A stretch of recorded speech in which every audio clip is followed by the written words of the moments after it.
when he led college football in completion percentage and he threw almost 40 touchdowns for over 4,000 yards, how tall was he? Because they make it seem like he shrunk all of a sudden, RC. Oh, how lively was his arm? Because all I know is somebody did that. Somebody threw for over 4,000 yards, somebody threw for almost 40 touchdowns, and somebody led college football in completion percentage. Now, I'm trying to figure out, what I try to figure out all the time, Mel, is how a guy that hadn't played football in almost 5 months. Shannon Sharpe has publicly defended Shedeur Sanders and criticized those questioning him. Sanders has earned higher recognition and some fans are responding negatively. Although there's debate about whether he belongs on a second team list, Sharpe maintains that Sanders' career is clearly ascending. Reactions on social media are mixed. Some users are angry, others are surprised, and a few say they anticipated this result. The conversation remains active. When reports confirmed that Shedeur Sanders had been elevated from second team to near top tier status, Shannon Sharpe issued an emphatic response. He delivered a detailed rebuttal to critics, underscoring why Sanders deserved the promotion and directly challenging those who doubted the decision. I don't think that he was underprepared during these meetings. I don't believe any of these stories that he showed up arrogant and that he was bombing his interviews. I mean, you watch the film, he's on time, he's on point.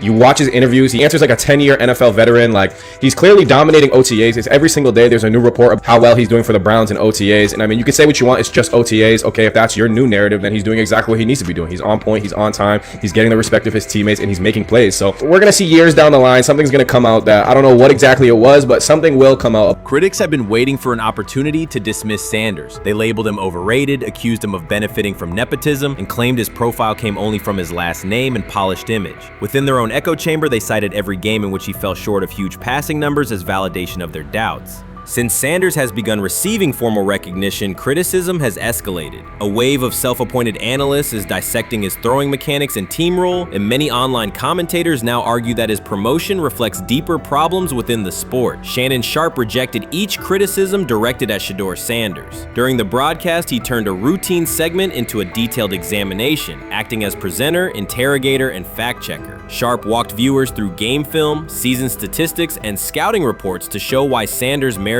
his recent promotion. Whenever a panelist claimed Sanders had not earned the role, Sharpe countered with completion percentages, efficiency ratings under pressure, and documented late-game drives that changed outcomes. He stressed that the backlash was driven less by on-field evidence and more by reluctance to revise earlier opinions. Sharpe argued that critics were upset not because Sanders lacked qualifications, but because his progress contradicted their initial narrative. By the end of the discussion, Sharpe had moved past simple defense and reframed Sanders as a clear example of performance-based advancement, demonstrating that early predictions can be wrong. Never heard of no Dylan Gabriel or Tyler Shock. What the hell is that? So how is Shedeur Sanders going behind them? I'll tell you how. Collusion. 4 different times they passed on him. How the hell does that happen? 4 rounds. It doesn't happen to a quarterback. We've never seen anything like this before.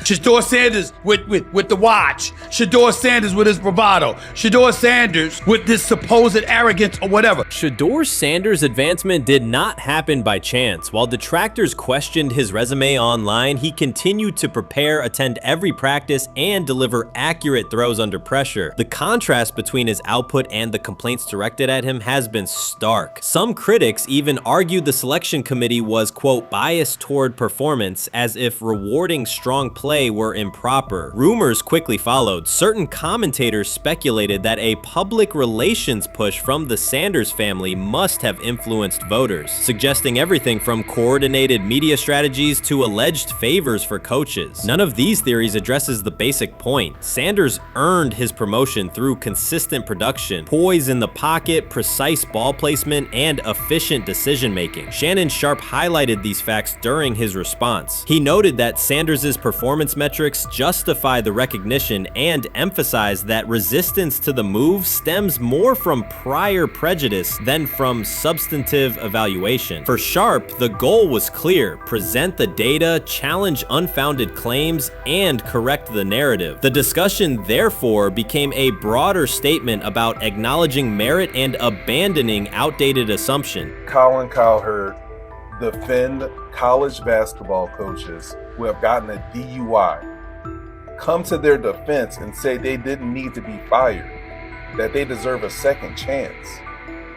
But Shedeur Sanders drives 40 miles over the speed limit, gets a one-on-one ticket, and Colin Cowherd comes on his show today and says he's out on Shedeur Sanders. He's seen enough. He can't support him anymore.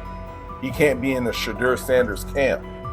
because of the speeding ticket. Shannon Sharpe addressed commentators who portray constant doubt as expertise. Those who discount strong performances with "we'll see" but declare bust after a single mistake. He noted their belief that progress only counts if an athlete visibly struggles. Sharpe's response was methodical rather than emotional. He presented evidence, cited statistics, and calmly refuted each claim. Following his remarks, several critics began revising or deleting earlier posts, recasting themselves as longtime supporters of Shedeur Sanders despite having questioned him for months. Sharpe insists on accountability, naming specific individuals and dates while requesting public acknowledgement of prior errors. He argues that analysts cannot spend months undermining a player's potential and then quietly adopt a supportive stance once the athlete succeeds. These are serious, big-time, top-of-the-line playmakers that they have. If you can go 45 to 42 in the fourth quarter because your quarterback set the school record with 510 yards passing.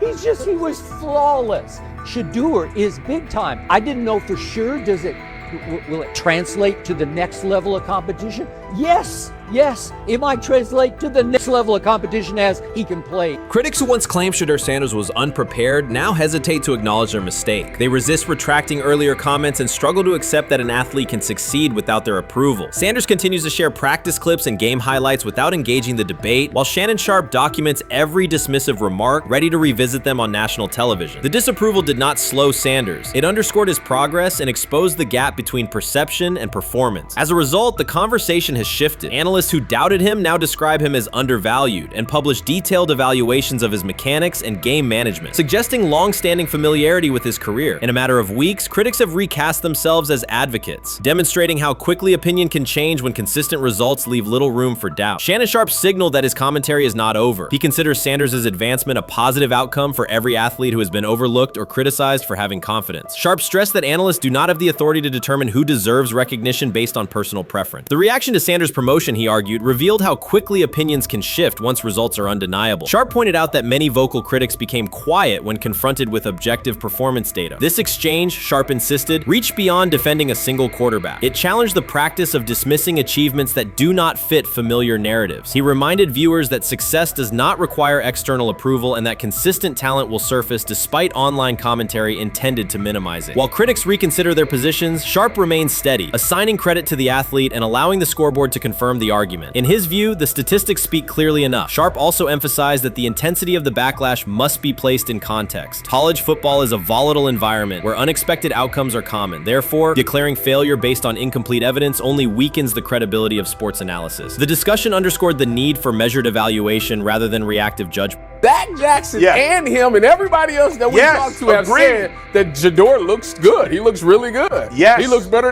And we got Zach that say Dylan Gabriel ain't even an NFL quarterback. It's true. So how is it that this man can't get a rep with the ones, but that non-NFL quarterback can? We all what agree with sense that. does that make? Some observers now claim that recognizing Shedeur Sanders' strong performance undermines football's traditional standards, even though they previously argued he received coverage only because of his father. Faced with Sanders' current statistics, those critics are searching for explanations that fit their earlier narrative. The data have always been clear. Their earlier objections ignored that fact. Shannon Sharpe is openly highlighting this reversal, comparing past negative remarks with Sanders' recent 400-yard games to demonstrate the gap between criticism and evidence. Sharpe did not force these commentators to backtrack. He simply displayed their earlier claims alongside Sanders' results, allowing the contrast to speak for itself. So the Shedeur Sanders, I want to talk about this. So here's a prime example. Shedeur Sanders, they had 3-day mini camp for the Cleveland Browns. And now, Jimmy Haslam actually has some money. The Bengals owners and the Rooneys are near the bottom of the league in net worth.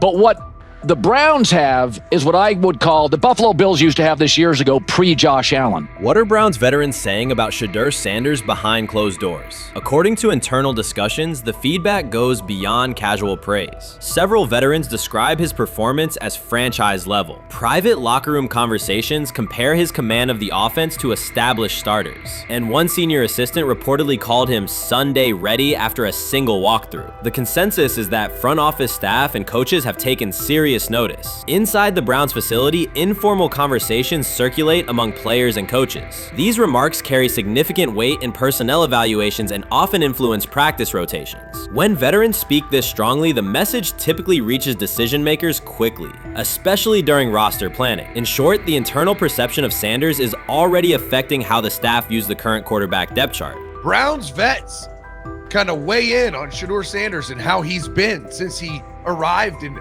Cleveland, in Pound Town. And I think it's very, very important that we discuss it, because it'd be really easy for these vets to, this wasn't like a on-the-record interview. This is just kind of back channels into what the vets are saying, the rumors, but the sources telling us.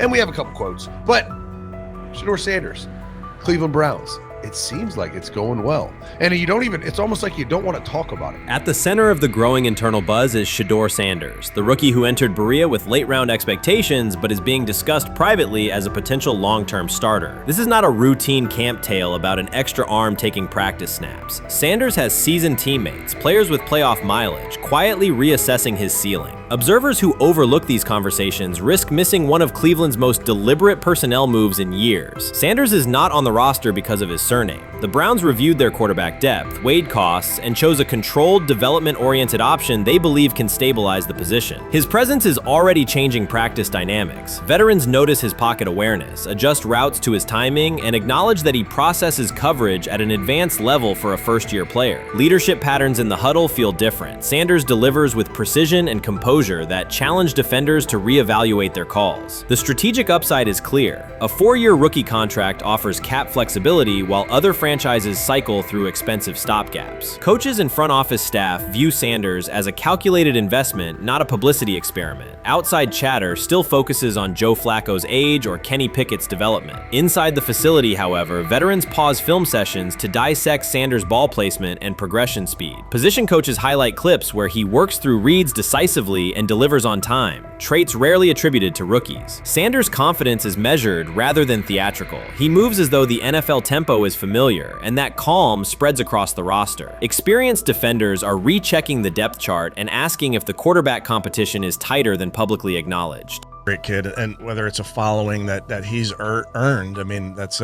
something that he's done a great job of interacting with fans, and but he is a great kid. You guys will get to know him more. He's working like crazy, just like all the guys. He's another young man. These rookies, my office is downstairs. As they got to walk by my office as they come in. They come in early.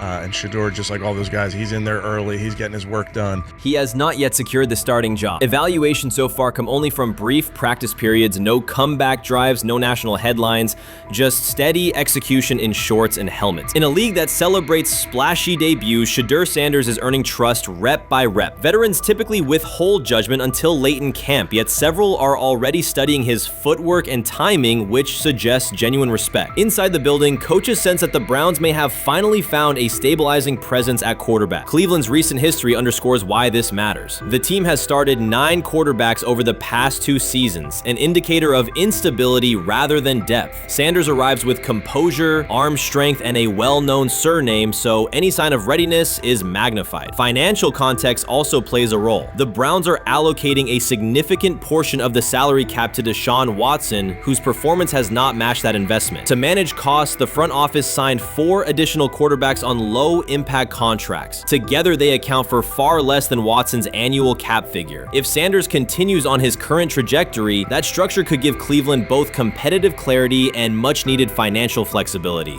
He's the only person who's come out and say, hey, man, this dude look kind of good, man. Let me tell you what I heard. A lot of people reaching out to players in the locker room and stuff. To me, I think this is it's a red herring. Like, I'm supposed to suspend myself to disbelief that he was going to look bad. I've never expected him to look bad to start with.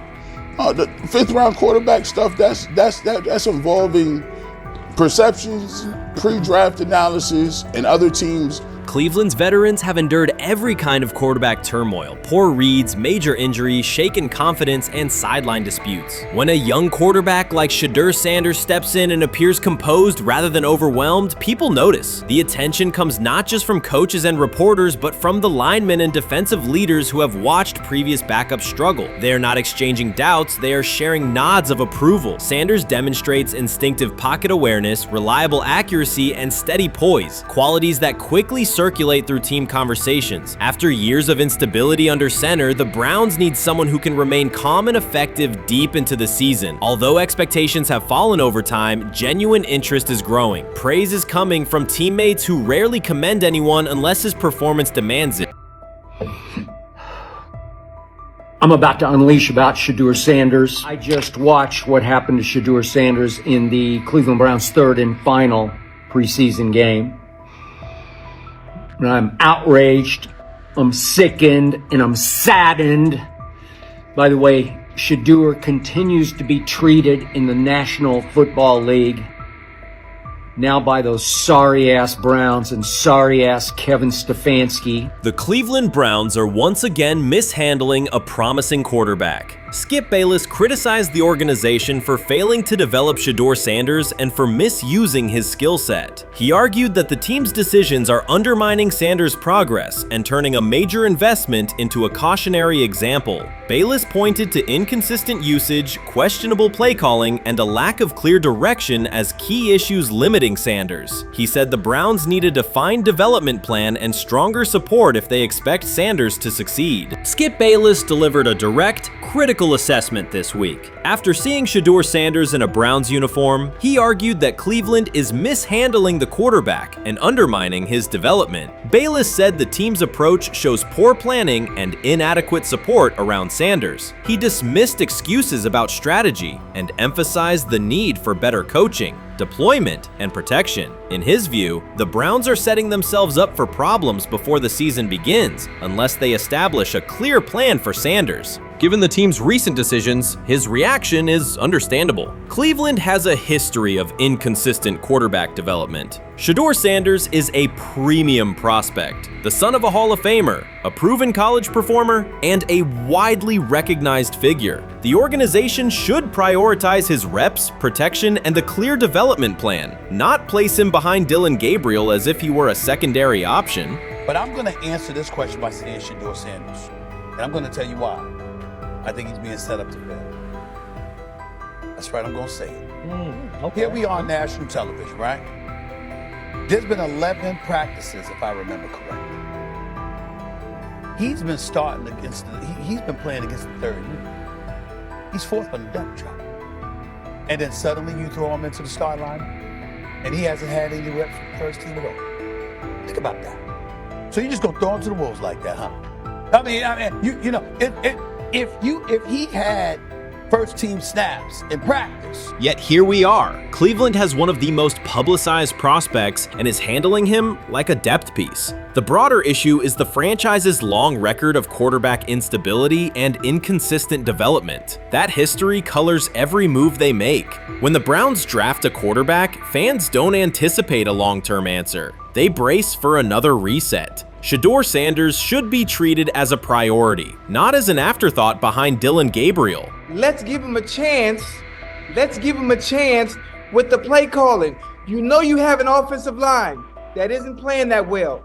So what do? Why not just play the short game so he can get the ball out of his hands very fast to run a competent goddamn offense? Outside of that, Shedeur has to be better in understanding that the offensive line that you're working with right now is not adequate.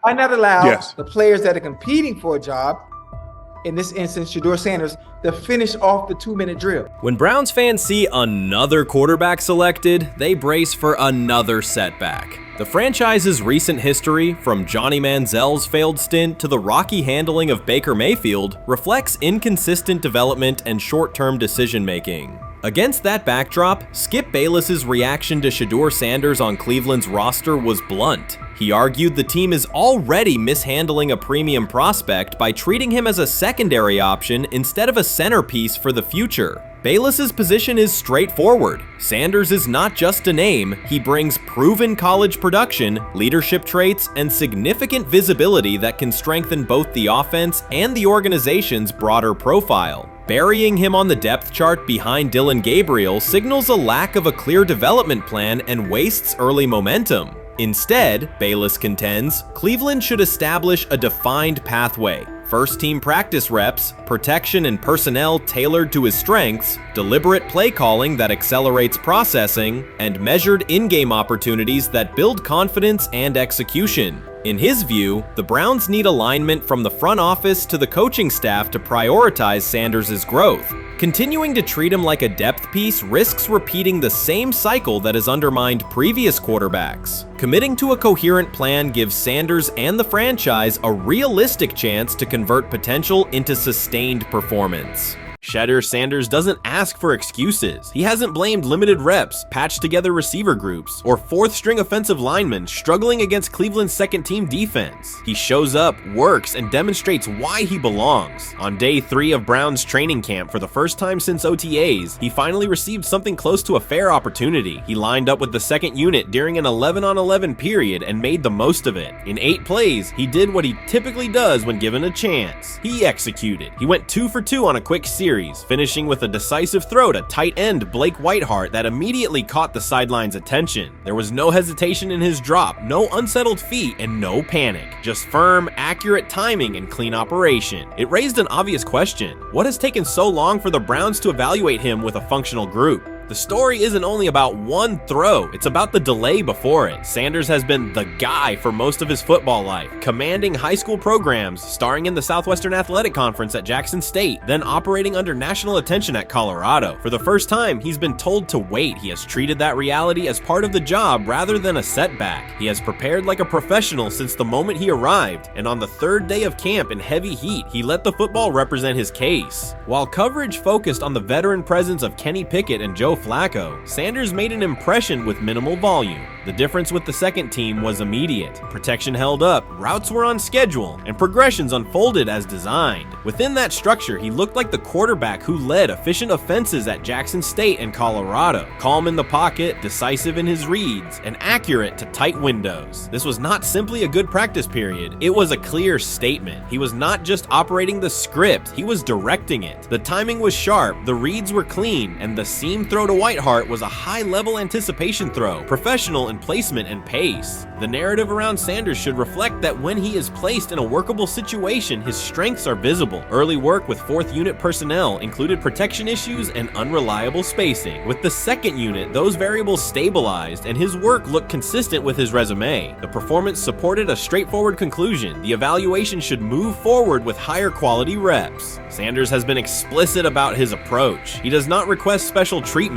He intends to be prepared so that when an opportunity appears, he can step in without a drop-off. He has said he wants to be ready for anything and not offer explanations after the fact. That mindset fits what teammates and coaches have observed. A quarterback focused on the assignment, not the conversation around it. The conditions were demanding, relentless sun, heavy humidity, and a practice tempo that stressed decision-making. Many players fatigued as the session wore on. Sanders did not show signs of rushing reads or forcing the ball. He managed the pocket, reset his base when necessary, and continued to deliver on time. The path he has taken, HBCU starter in the SWAC, then Power 5 starter under constant attention, has prepared him for compressed evaluation windows. He has been under scrutiny for years. The heat did not change his process. He moved defenders with his eyes, anticipated breaks, and stepped into throws with balance. The crowd was not chanting his name, and there were no ovations. That was irrelevant to the task. He is focused on the locker room and the staff, and he is building credibility the same way he did at previous stops, by being reliable when the ball is snapped. Quarterbacks coach Bill Musgrave has emphasized ignoring external noise and keeping attention on install, footwork, and timing. Sanders is familiar with the dynamic. He has been followed by cameras and commentary since his early teens. He has experience living with attention and still adhering to routine. Under heat, with a narrow set of snaps and multiple decision points, he stayed composed and effective. 2 speeding citations, 91 miles per hour in Brunswick and 101 miles per hour in Strongsville, became national items. General Manager Andrew Berry characterized the decisions as not smart and stressed that it's not only about driving fast, but about the safety of others. Sanders accepted responsibility, stated that he learned from the incidents, and said he would follow the rules. The attention to those citations did not alter his daily schedule or his practice preparation. He arrived early, stayed engaged, and kept the discussion centered on work. Away from the field, he spent time at Rainbow Terrace in Cleveland after a significant apartment fire, distributing supplies and checking on families affected by the incident. There was no formal media rollout around the visit. It was an instance of direct engagement with the community without publicity attached to it. That reflects the same approach he shows inside the building. Do the work first. Sanders treats each rep as if it might be his last for the day and his only chance to show a specific element on tape. He prepares for protections, cadence variations, route adjustments, and timing with a level of detail that compresses the learning curve. When he is not under center, he studies coverages from the sideline, charts plays, and reviews video before and after practice. He writes down the next day's calls so he can anticipate checks. He has reference using virtual simulation tools to replicate snaps he does not receive physically. That is not a passive stance, it is an active attempt to reduce the distance between classroom and field. He is building relationships across the roster, not just with projected starters. He communicates with defensive backs to understand what they see and how they react to certain stems. He spends time with offensive linemen to align on cadence and protection calls. He connects with newer players away from the facility so that communication improves in practice. That is practical leadership, consistent, low visibility work that becomes obvious when the ball is snapped and the operation is smooth. 3 days into camp, a central question remains. Why hasn't he taken a first-team rep? Flacco has seen work. Pickett has seen work. Dillon Gabriel has been cycled in. Sanders has remained behind all 3 on the depth chart while producing efficient periods when provided stable support. Head coach Kevin Stefanski has not publicly detailed the plan for distributing first-team snaps among the quarterbacks. When asked, Sanders answered that it is not his place to comment on rotation decisions. That response aligns with his day-to-day conduct, respectful, professional, and centered on the next assignment. The staff is managing a room with a Super Bowl MVP, a former first-round pick, multiple rookies, and a new set of combinations on the offensive line. That creates a set of decisions about exposure, pacing, and evaluation windows. Within that context, Sanders has presented a clear case for additional evaluation. He has shown he can execute the offense as designed when the variables are standard. Musgrave has a long-standing connection with the Sanders family through his time as a teammate of Deion Sanders in San Francisco. That familiarity supports direct communication. It does not guarantee anything about the depth chart, but it does help streamline teaching, feedback, and expectation setting. Inside the defensive back room, veterans such as Denzel Ward have provided perspective on timing, leverage, and eye discipline that Sanders has incorporated into his preparation. He is operating without the immediate family structure that defined his college environment. Away from his brother Shiloh and his father Deion, he is managing his own housing, nutrition, recovery schedule, and all the smaller tasks that accompany an NFL routine. Those adjustments matter because they influence consistency across a long camp. He has treated those responsibilities as part of the job rather than distractions, which is reflected in a steady daily approach. What he showed on day 3 with the second unit was not a surprise to those who have tracked his prior work. It was a continuation of a profile, efficient sequencing, clear timing, and consistent ball placement when protections and routes hold up.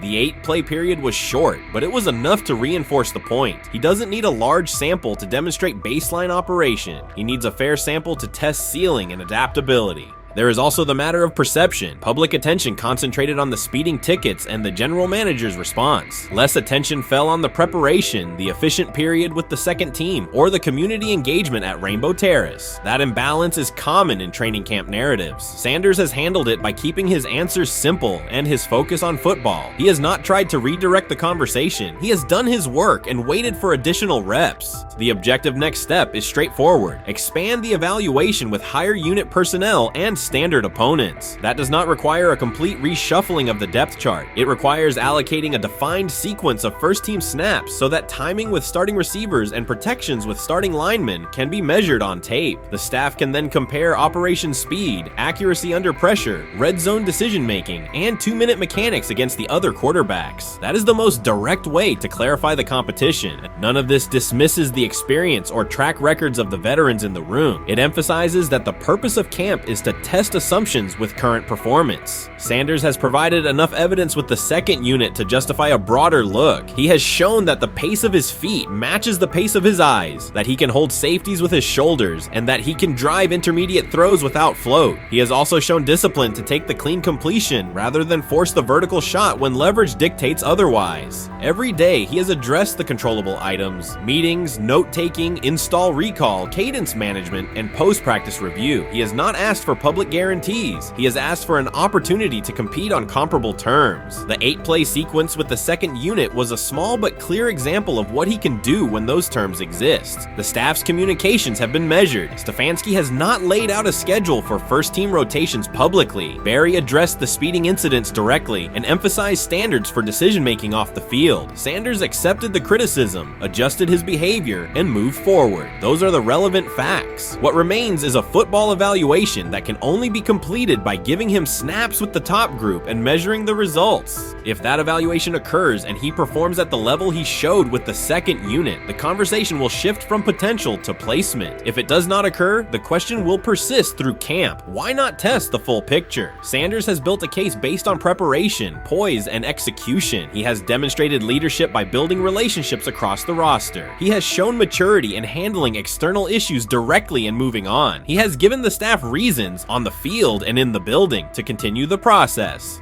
3 days into camp, he has answered everything within his control. He has shown growth, discipline, and consistent operation. He turned early fourth-team disarray into learning, then executed cleanly when moved to the second unit. He kept the discussion on football when outside topics threatened to dominate. He has not tried to win a press conference. He has tried to win every rep. If he continues to stack days like this, the next step is logical. Evaluate him with the starters, document the results, and let the tape determine the depth chart. Until then, he will continue to prepare, continue to compete, and continue to present the same message through his play.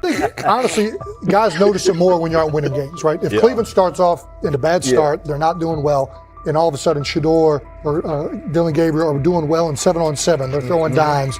In practice drills, the number one defense can't stop them.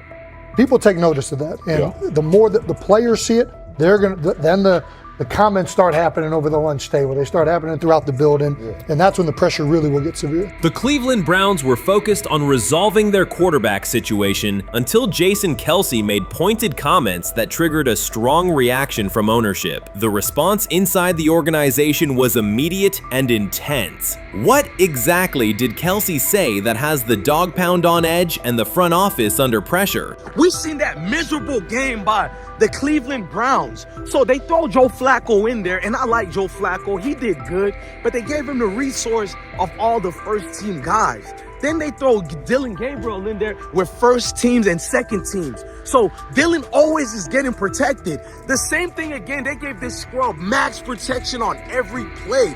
Yeah, he completed some passes, but let's talk about his mistakes. He's still inconsistent with his throws, but he at least had max protection. The Cleveland Browns continue to be defined by inconsistency and avoidable setbacks. Even as fans hoped the organization had turned a corner, Jason Kelce, fresh off retirement, offered a direct critique that reignited doubts about the team's direction. His remarks implied the franchise's structure and decision-making remain unstable and recent progress may not hold. The takeaway for leadership is straightforward. Identify core issues, align on a coherent plan, and execute with discipline. For supporters, it's another sign that the problems run deeper than a single season. They throw Shedeur Sanders in there with the lowest cab drivers you couldn't even get on 5th Street. And I'm pissed off, bro, because the play calling was abysmal. Look, even if you don't like Shedeur didn't even get a chance to be trash. Even if you think Shedeur is garbage, he didn't even get a chance to be garbage. That's how awful the offensive line was. Kevin Stefanski still doesn't want to give Shedeur second strings and first strings reps. Why is that? Browns ownership's response shifted from measured to urgent. The pattern is familiar in Cleveland. The team once treated Johnny Manziel as a franchise solution, retained Hugh Jackson for a second year despite results, and invested heavily in Deshaun Watson through a costly trade and contract. These decisions reflect aggressive but poorly aligned planning. The outcome has been continued instability instead of sustained progress. That this was the guy that they wanted to start. He's seasoned, he's experienced, he still has a big-time arm, even at his age, and they open with the Cincinnati Bengals. They wanted that experienced guy. He was always going to be the guy. They were not going to start Dillon Gabriel or Shedeur Sanders in week 1. Kenny Pickett had a hamstring injury. It makes it easy to go with Joe Flacco. And the question isn't and wasn't going to be who's the starter in Cleveland. The question is, who's going to be the backup in Cleveland? Who's going to be the number 2 quarterback when they open the season against these Bengals? Fans still show up season after season, expecting improvement and bracing for setbacks. The usual pattern has been early optimism followed by a gradual collapse. But last season was different. For a sustained stretch, the Browns looked organized and competitive, resembling a functioning team. Couple days, 3 days until roster cutdowns, how do you feel about that? Do you feel like you belong here on this team?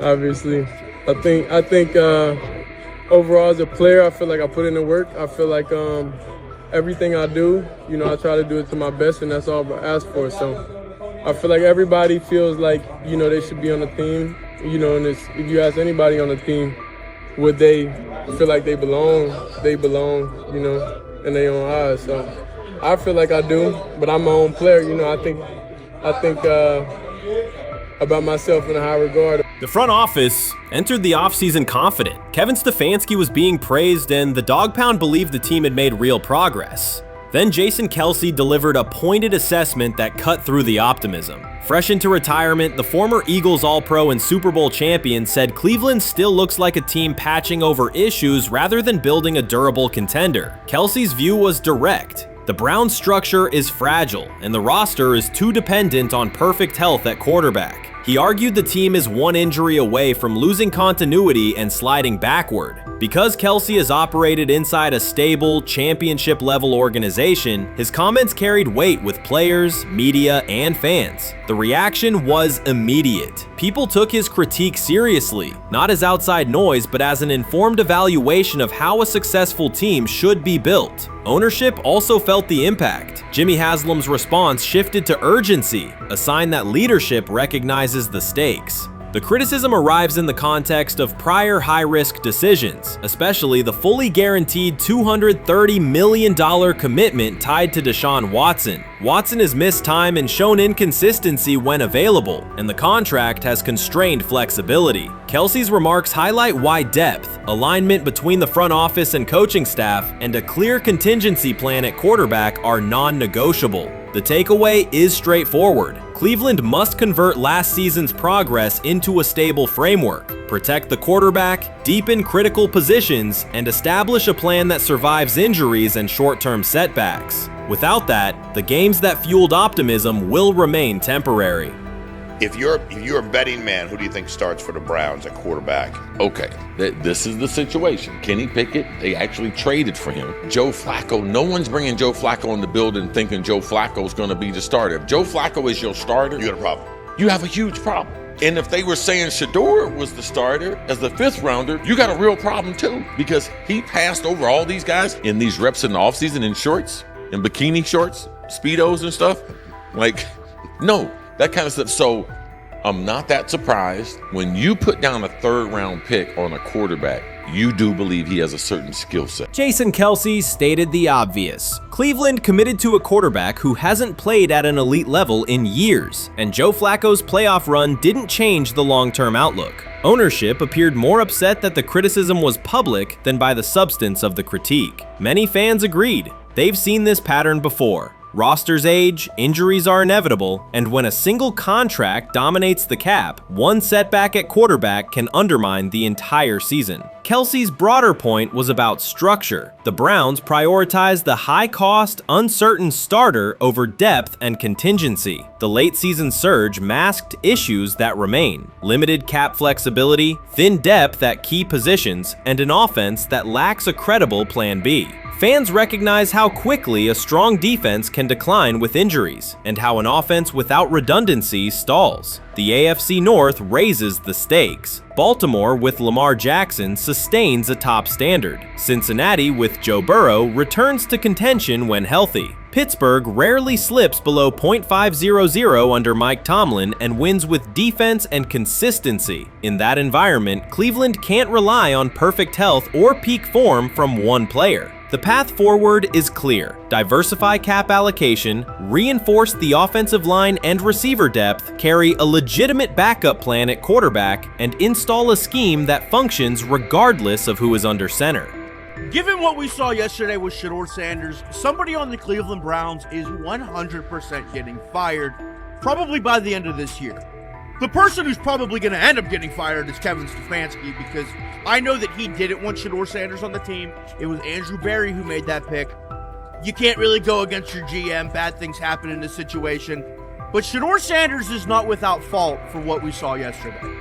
This is the play that we saw yesterday that had the internet just exploding, where Shedeur Sanders took like a 24-yard sack. Half of the internet is saying that this is all Kevin Stefanski's fault. Cleveland showed progress last season, but the underlying concerns remain. Jason Kelce highlighted them directly. The Browns' long-term plan is fragile, cap-constrained, and overly dependent on perfect health at quarterback. His comments focused attention on structural issues, roster depth, continuity in coaching, and a sustainable offensive approach, rather than a single hot streak. That criticism resonated because it reflected what many around the league already see. Ownership's reaction underscored the sensitivity. Jimmy Haslam has presided over frequent coaching and quarterback changes, and external scrutiny carries weight when it comes from a respected veteran with championship experience. Kelce's remarks reinforce that last year's Joe Flacco stretch was a short-term solution, not a foundation. The team still needs a durable plan that can withstand injuries and inconsistency. The practical takeaway is clear: stabilize the system, diversify cap usage, and build depth at key positions so the offense functions regardless of who is under center. That includes a coherent development pathway for younger talent such as Shedeur Sanders, with defined practice reps, protection, and scheme alignment. Kelce didn't say anything outrageous. He articulated the gap between a brief surge and a credible long-term contender. I have the faith of a mustard seed.